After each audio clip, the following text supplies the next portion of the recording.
Air hostess गीतिका शर्मा आत्महत्या मामले में 11 साल बाद बरी हुए हलोपा विधायक और पूर्व गृह राज्य मंत्री गोपाल कांडा बीती शाम सिरसा पहुंचे और जहां पर उनका भव्य स्वागत हुआ। तस्वीरों में आप देख सकते हैं कि कांडा के समर्थक उनके बरी होने के बाद सिरसा पहुंचने पर किस तरह नाच गाने और आतिशबाजी के साथ कांडा का स्वागत कर रहे हैं। गोपाल कांडा की सियासत का अंजाम इसी केस पर टिका था, मगर अब बरी होने के बाद कांडा की तमाम अड़चनें दूर हो चुकी है। ऐसे में अब वो खुलकर राजनीति करेंगे। गोपाल कांडा पहले पूर्व सीएम ओम प्रकाश चौटाला के करीबी हुआ करते थे। इसके बाद सरकार बदली तो उन्होंने भूपेंद्र सिंह हुड्डा के साथ नजदीकियां बढ़ा ली और उनकी सरकार में गृह राज्य मंत्री बने। गीतिका के केस में नाम आने के बाद मंत्री पद छोड़ना पड़ा। 2014 में कांडा चुनाव हार गए, मगर 2019 में फिर वापसी की और भाजपा की सरकार में मंत्री बनने के लिए पूरा जोर लगा दिया। भाजपा को समर्थन की जरूरत थी। कांडा मंत्री बनने की चाह में तुरंत समर्थन देने को तैयार हो गए और चार्टर्ड प्लेन से दिल्ली भी पहुंच गए, मगर उनके दामन पर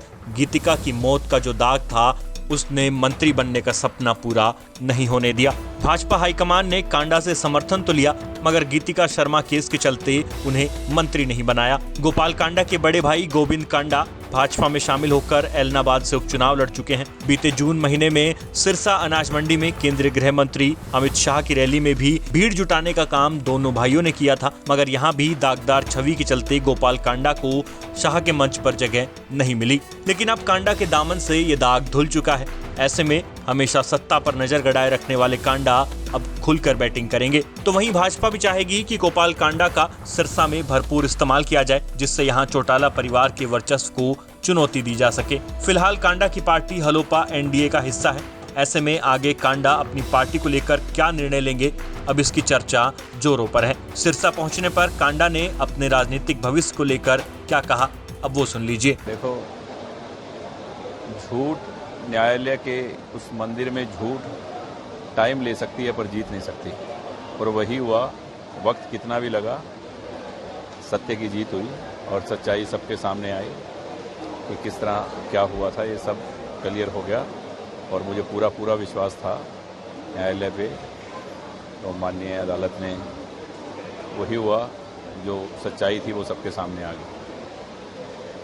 सिरसा पहुंचे समर्थकों में खासा उत्साह और कई जगह आतिशबाजी और मिठाइयां। समर्थकों का, मेरे भाइयों का, मेरे परिवार के लोगों का, मेरे साथियों का, हरियाणा लोकहित पार्टी के सभी जितने भी साथी जो हमारे साथ जुड़े हुए हैं, सब उनके जो प्रयत्न हैं, उनका जो आशीर्वाद है, उनकी इस लगन जो भगवान के प्रति जो उन्होंने एक उनसे अरदास की, हर व्यक्ति ने अलग अलग, किसी ने मंदिर में, किसी ने गुरुद्वारों में जो कामना की वो पूर्ण हुई। तो मैं सभी मेरे साथियों को, परिवार को, सभी दोस्तों को, रिश्तेदारों को बहुत बहुत बधाई देता हूं कि आपकी तपस्या सफल हुई, पूर्ण हुई। आपने लगातार संघर्ष किया और इस मामले के दौरान ही हरियाणा लोकहित पार्टी का भी आपने स्थापना की। आगे किस प्रकार से योजना रहेगी? देखो, हम काम, हमारे लोगों को कहने के लिए बहुत कुछ मिल जाता था, पर हमने कभी भी लोगों के काम जो हम कर सकते हैं वो नहीं रोके।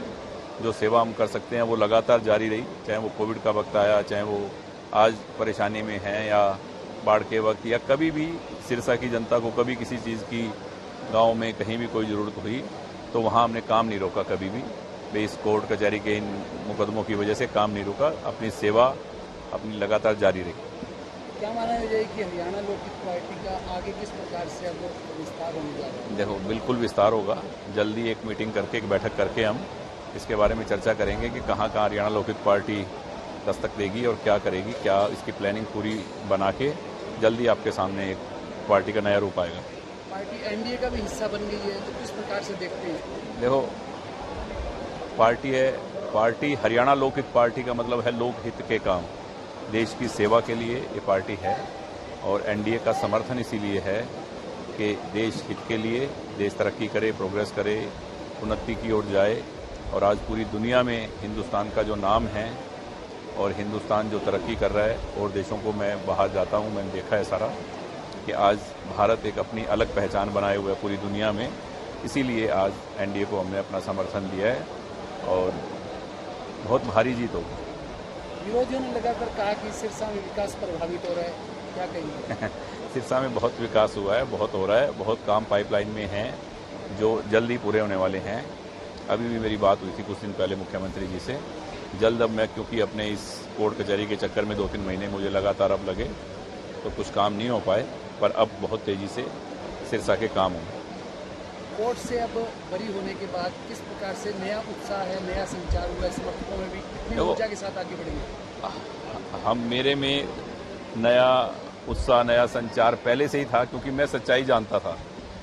आम जन को बात नहीं पता थी, आम जन को सच्चाई नहीं मालूम थी। जो पता चली है, बस इसी बात की खुशी है कि विरोधी जो क्या क्या बातें, क्या क्या ये केस है, वो केस है, गाँव में लोगों को बरगलाने का काम करते थे कि आपके गोपाल कांडा पे तो ये केस है, आपके तो भाई पे ये केस है, आपके तो साथी पे ये केस है, तो वो उनको कोई बात नहीं है अब कहने के लिए।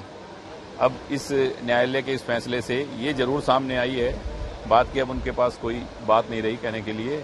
जो झूठी बातें, जो अपने मनगढ़ंत बातें बना के केस के बारे में जो लोगों से करते थे, वो उनकी भी बात सामने आ गई कि ये लोग किस तरह के हैं, इनकी सोच कैसी है कि बिना कुछ पता, बिना कुछ बात हुए और आप किसी व्यक्ति के बारे में क्या बोलते थे। तो उन लोगों के बारे में भी अब जनता उनसे बात करेगी। जब जाएंगे वो लोग गाँव में और शहर में, तो उनसे हिसाब मांगेगी कि एक व्यक्ति के ऊपर आप जो इल्ज़ाम लगाते थे, जो बातें करते थे, वो आप बिना सोचे समझे, बिना कोर्ट का फैसला आए, एक आरोप के ऊपर आपने क्या क्या बातें कही, तो उसका उनको खामियाजा भुगतना पड़ेगा।